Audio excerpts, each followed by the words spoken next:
सुभान अल्लाह, वाह वाह वाह वाह। अल्लाह ने अपने महबूब को बनाया।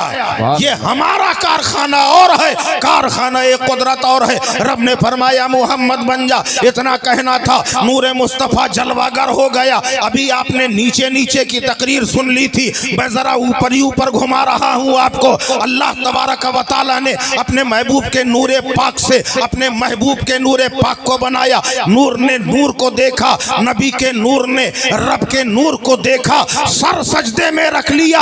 एक दिन नहीं, 2 दिन नहीं, 3 दिन नहीं, महीना नहीं, हफ्ता नहीं, साल नहीं, 70,000 साल तक नूरे मुस्तफ़ा सजदे में रहा। बल्कि ये तो खाली कयास आ रही है, कयास आ रही है, क्योंकि उस वक्त न दिन था, न महीना था, न हफ्ता था, न साल, कुछ नहीं। अंदाज लगाया गया 70,000 साल तक नूरे मुस्तफ़ा सजदे मेरा। अल्लाह ने कहा है प्यारे मुस्तफ़ा सर उठाओ। नबी के नूर ने सर उठाया, फिर नूर ने नूर को देखा, फिर सर सजदे में रख लिया, फिर 70,000 का साल का सजदा हो गया। फिर कहा सर उठाओ। नबी के नूर ने सर उठाया, फिर नूर ने नूर को देखा, सर सजदे में चला गया। अब थोड़ा सा दूसरी तरफ आइए। आज एक जाहिल तबका जो कहता है कि नबी की उम्र पाक 63 साल, ये सही है 63 साल, मगर कहने वाले कहते हैं हमारी उम्र 80 साल, 70 साल, 90 साल, 100 साल भी होती है। अगर हम इबादत करने में आ जाएं तो हम अल्लाह के नबी से ज्यादा इबादत कर लेंगे, माज़अल्लाह। समझ गए? ये अकीदा कि हम इबादत करने में आ जाएंगे तो हमारी उम्र 90 साल, 100 साल है तो हम रसूल अल्लाह से इबादत में आगे निकल जाएंगे। मैं कहता हूँ जाहिलो, नबी की इबादत की बराबरी बाद में करना, खाली करबला में हुसैन के एक सजदे की बराबरी करके देखो। बेशक, सुभान अल्लाह। नारे तकबीर, नारे रिसालत, मसलके आला हज़रत, उलमाए अहले सुन्नत। सुभान अल्लाह, सुभान अल्लाह। करबला में हुसैन के एक सजदे का तो कोई मुकाबला ना कर सका और नबी के सजदे की बात करते हो। तारीख ने वो दिन भी दिखाए हैं कि जब अल्लाह के प्यारे नबी सल्लल्लाहु अलैहि वसल्लम की बारगाह में सिदरा के मकी रूहुल अमी जिब्रील अमी अलैहिस्सलातु वस्सलाम हाजिर हुए। मेरे आका ने फरमाया ए जिब्राइल जरा ये तो बताओ तुम्हारी उम्र कितनी है?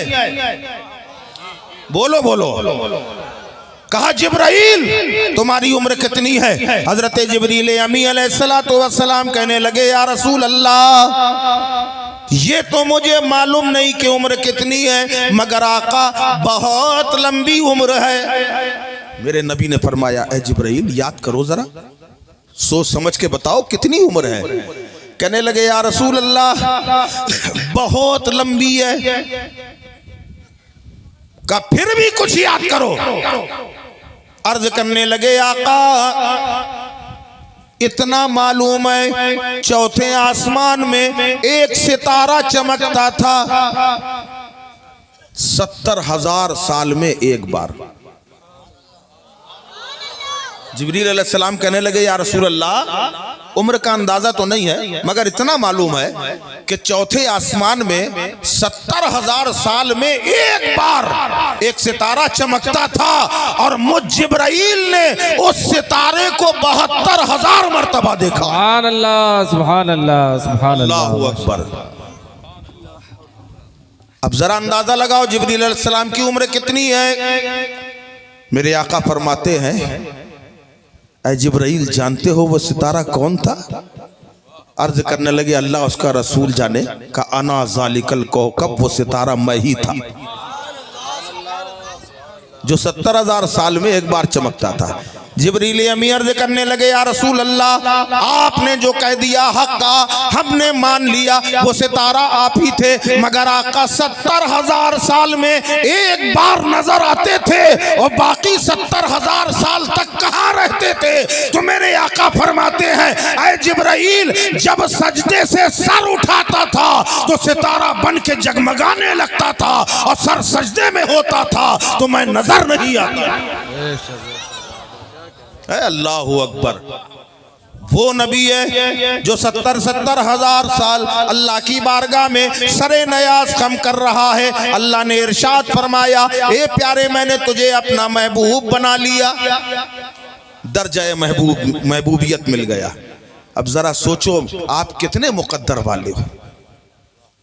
अल्लाह घर में बच्चा पैदा होता है, आपकी मर्जी से हो सकता है। आप चाहे कि नहीं सोमवार को होना है, हो जाएगा। जिस दिन अल्लाह ने मुकर्रर किया उसी दिन होगा। आप कहें अस्पताल ही में होना चाहिए, यह भी जरूरी नहीं, कहो घर में हो जाए। किसके घर में होना है यह भी आप नहीं बता सकते। ये रब का करम है कि उसने हमें मुसलमान के घर में पैदा किया। शुक्र अदा करो, अल्लाह ने तुम्हें मुसलमान के घर में पैदा किया, कलमा पढ़ने वाला बनाया और करम पर करम के अपने महबूब को उम्मती बना दिया। वाह वाह सुभान अल्लाह, इससे बड़ा करम कुछ नहीं। सुभान अल्लाह माशाअल्लाह। अगर नबी की जर्रा बराबर भी मोहब्बत लेके कयामत में जाओगे अल्लाह की बारगाह में तो बख्शे जाओगे। इसी बात का शुक्र अदा करो। बंदे को हर वक्त शुक्र अदा करना चाहिए। आज जो हमारी परेशानियां चल रही है ना, इसकी वजह जानते हैं क्या? हदीस पाक के अंदर आता है, अगर तुम्हें गनी बनना है तो मेरा शुक्र अदा करो। अल्लाह फरमाता है अगर गनी बनना है तो मेरा शुक्र अदा करो। आज लोग नाशुक्री, खास तौर से ये बीमारी औरतों में बहुत ज्यादा है। अल्लाह अगर कोई बात ऐसी हो गई तो सीधा सा जुमला, अल्लाह को हम ही मिले थे, माज़अल्लाह। शुक्र अदा करो। एक बात याद आ गई, अगर कहो तो कह दे शुक्र के तौर पे। हजरत मूसा अलैहिस्सलाम अल्लाह से हम कलाम हुआ करते थे, बात किया करते थे। एक मरतबा हजरत मूसा अलैहिस्सलाम जा रहे थे, एक शख्स मिला, कहे ए अल्लाह के नबी, आप अल्लाह से हम कलाम होते, अल्लाह से बात करते हैं, मेरा एक पैगाम अल्लाह के यहाँ पहुंचा दीजिए। मूसा अलैहिस्सलाम ने कहा क्या? कहा अल्लाह ताला से कह दीजिएगा कि तेरी नेमतें खा खा के हम आजिज आ गए, तूने इतनी नेमतें दी हैं, इतनी दौलत दे दी है कि मैं आजिज आ गया हूं, अब करम कर दे और ये दौलत किसी गरीब को दे दे ताकि उसका भला हो जाए, मेरे पास से कम हो जाए। कहा मेरे पास से कम हो जाए। मूसा अलैहिस्सलाम को बड़ी हैरत हुई, लोग नेमतें तलब करते हैं, ये कह रहा है मैं आजिज आ गया हूं। कहा ठीक है भाई कह दूंगा। अभी आगे बढ़े ही थे, देखा एक बंदा रेत में घुसा हुआ था। रेत जानते ना, रेत मतलब बालू, रेत में इतना इतना घुसा हुआ था अंदर, खाली इतना सर दिख रहा था। उसने दूर से मूसा अलैहिस्सलाम को देखा, कहा अस्सलाम वालेकुम। अब मूसा अलैहिस्सलाम ने यहाँ देखकर देख तो रहा ही नहीं था, खाली मुंडा ही बाहर था उसका। गौर किया तो मालूम हुआ साहब ये रेत के अंदर जो घुसे हैं ये है। हुजूर मैं हूं। अच्छा ठीक है, क्या बात है? कहा सरकार इधर आ जाइए जरा। आ गए मूसा अलैहिस्सलाम। कहा आप अल्लाह से बातें करने जा रहे हैं? कहा आप अल्लाह से कहिएगा कि कुछ तो मुझको दे। इतनी मुफलिसी भी अच्छी नहीं है कि मेरे पास पहनने को कपड़ा भी पूरा नहीं है, जिस्म में कोई कपड़ा नहीं है, चादर नहीं है, बालू के अंदर घुसा हुआ हूं। अल्लाह से कहिए कुछ तो करम करे, कुछ नेमतें इधर भी दे दे। ठीक है। मूसा अलैहिस्सलाम गए अल्लाह की बारगाह में, अल्लाह से अर्ज किया परवरदिगार एक बंदा मिला था, उसने ऐसा ऐसा कहा है कि जो है मैं तेरी नेमतें खा खा के तंग आ गया हूं, इसे कुछ कम कर दे। अल्लाह ने फरमाया उस बंदे से कह देना कि तू शुक्र अदा करना बंद कर दे, मैं ये नेमतें देना बंद कर। सुभान अल्लाह है। कहा तू नेमत अल्लाह का शुक्र अदा करना बंद कर दे, मैं ये नेमतें कम कर दूंगा। और कहा उसके बारे में? कहा उससे कह देना तू शुक्र करना सीख जाए, मैं तुझे नेमतें देना शुरू कर दूंगा। सुभान अल्लाह सुभान अल्लाह माशाअल्लाह। ठीक है। मूसा अलैहिस्सलाम वापस आए, वो मिला पहले वाला। उसने कहा क्या बात हुई? कहा अल्लाह ने फरमाया है कि तू मेरा शुक्र अदा करना बंद कर दे, मैं नेमतें देना बंद कर दूंगा। तो कहने लगे मेरे पास कुछ और तो है नहीं, बस यही एक अल्लाह का शुक्र अदा करने की ऐसी आदत पड़ गई है, चाहे किसी भी हाल में रहे जबान से बेख्तियार निकल आता है कि अल्लाह का शुक्र है। तो मैं इसे छोड़ नहीं सकता, अल्हम्दुलिल्लाह मैं नहीं छोड़ सकता इसे। अब दूसरे वाले के पास पहुंचे मूसा अलैहिस्सलाम। उसने कहा बात हुई? कहाँ हुई? क्या हुई? कहा अल्लाह ने फरमाया तू शुक्र अदा करना शुरू कर दे, मैं तुझे नेमतें देना शुरू कर दूंगा।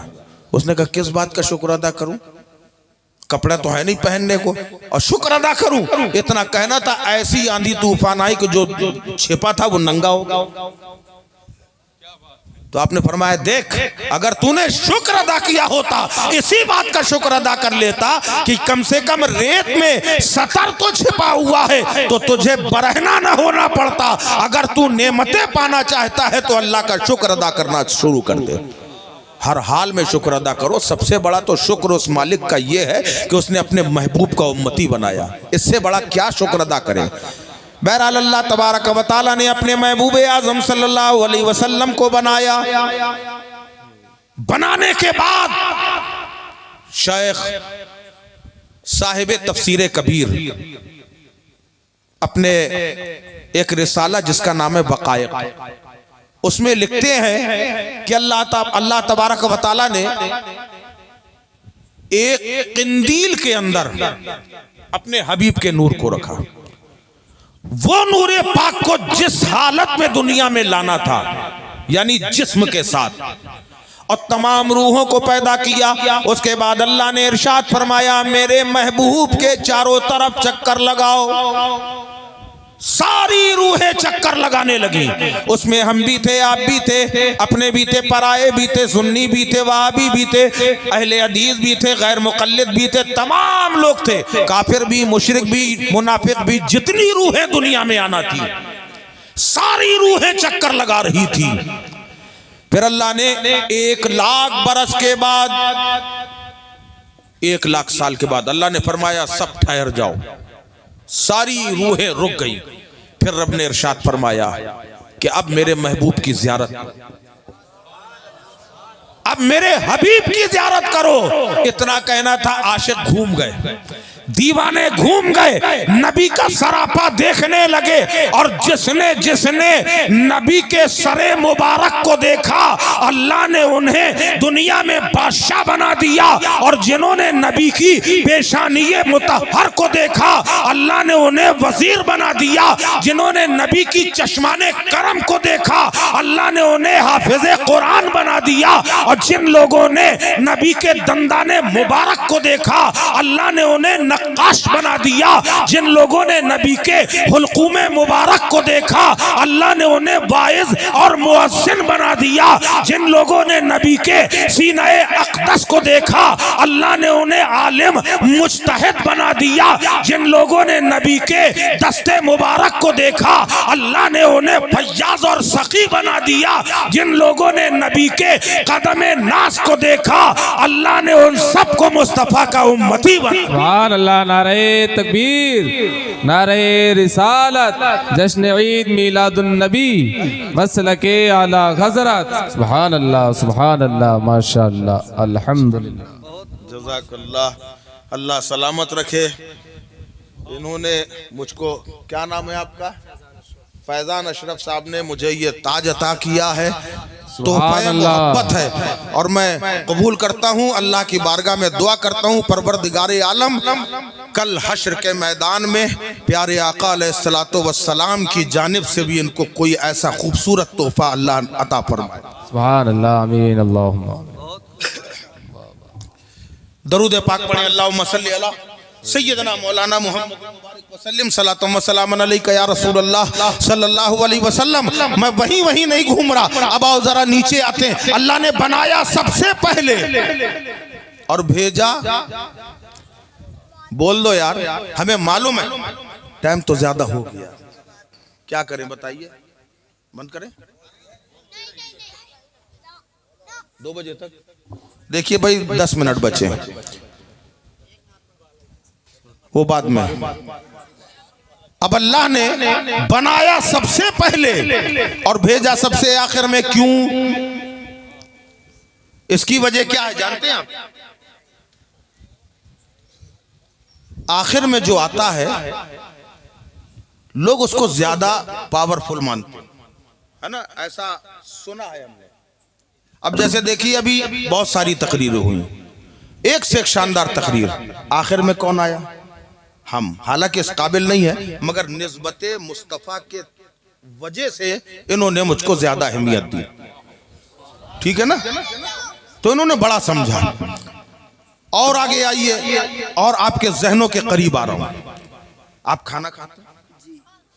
जाहिर बात है खाते हैं, नहीं तो जिंदा कैसे है। मगर कुछ लोग बोल रहे हैं, सब नहीं बोल रहे। खाना खाया आपने तो खाने में क्या होता है, आप कुछ भी खाना खिलाइए खाते चले जाएंगे, मगर मिजाज होता है इंसान का, जो आखिरी लुकमा हो वो बिल्कुल तरातर होना चाहिए। हाँ ये बिल्कुल सही है। अरे कभी कभी तो ऐसा भी होता है, गोश्त की एक बोटी रखी हो तो उसको देख देख के पूरी प्लेट का चावल खा लेता है आदमी। आखिरी लुकमा तरातर। मैदान करबला के अंदर यही तो कहा गया था, हुसैन अपना हाथ दे दो। बात तो खाली हुसैन की थी, डायरेक्ट इमाम हुसैन चले जाते, बात हो जाती, लेकिन नहीं, उनको रोका गया।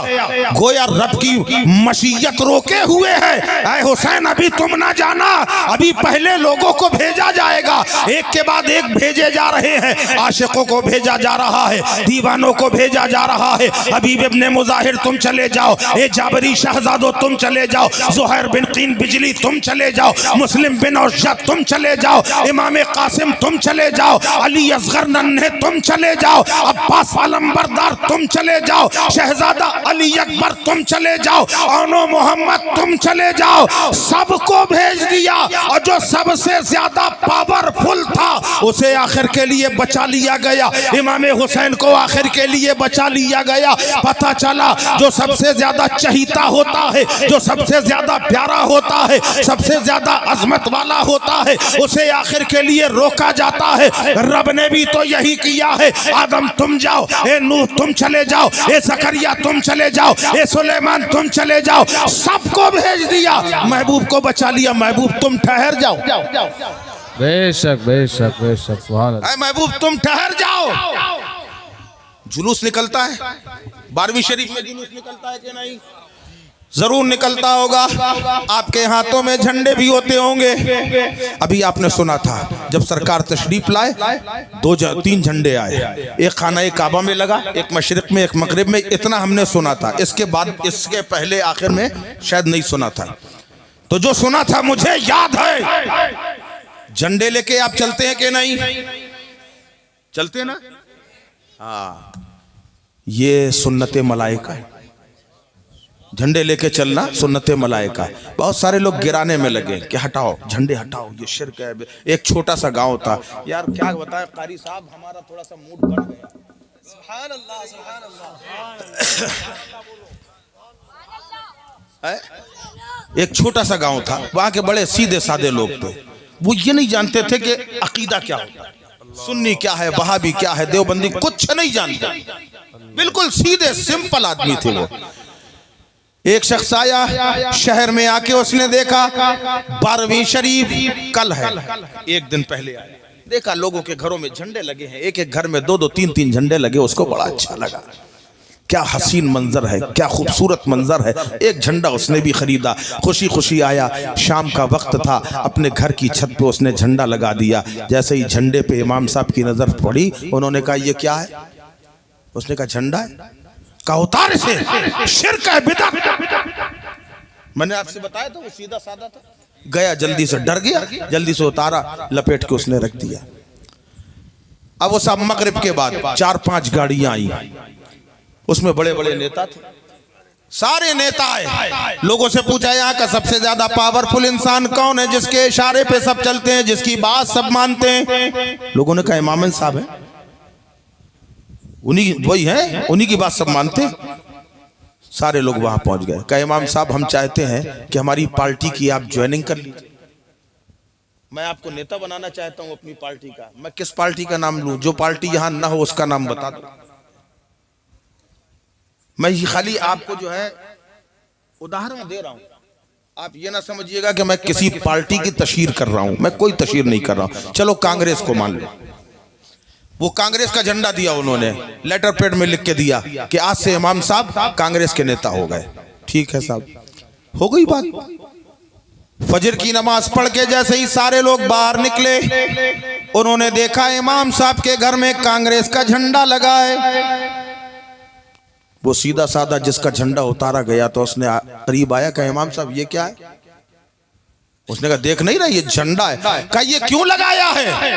कहा ये इसलिए लगाया है कि यहां से कोई गुजरे तो खाली ये ना समझे कि मैं इमाम हूं, बल्कि बताना ना पड़े, वो समझ जाए कि ये कांग्रेस के नेता का घर है। कहा यही तो मेरा भी मकसद था, इसलिए झंडा लगाया था कि यहां से कोई गुजरे तो बताना ना पड़े, दुनिया समझ जाए ये मुस्तफा के दीवाने का घर है, रसूल अल्लाह के गुलाम। नारे तकबीर, नारे रिसालत, जश्न ईद मिलादुन नबी, मसलके आला हज़रत, सुभान अल्लाह सुभान इसलिए अल्लाह। झंडा लगाया है हमने। और वाह, वाह, फिर झंडा लगाना हर किसी का काम नहीं है। हमारे मोहल्ले में मैं अक्सर कहा करता हूँ, हमारे मोहल्ले में एक मोहल्ला है जिसका नाम नाला है, वहाँ अक्सर यही लोग हैं। एक साहब आए, कहने लगे भाईजान आज अल्हम्दुलिल्लाह हमारे मोहल्ले में बड़ी जो है रौनक है, एक एक घर में कई कई झंडे लगे हैं, मगर जरा वहां उस मोहल्ले में तो देखिए एक भी झंडा नहीं है।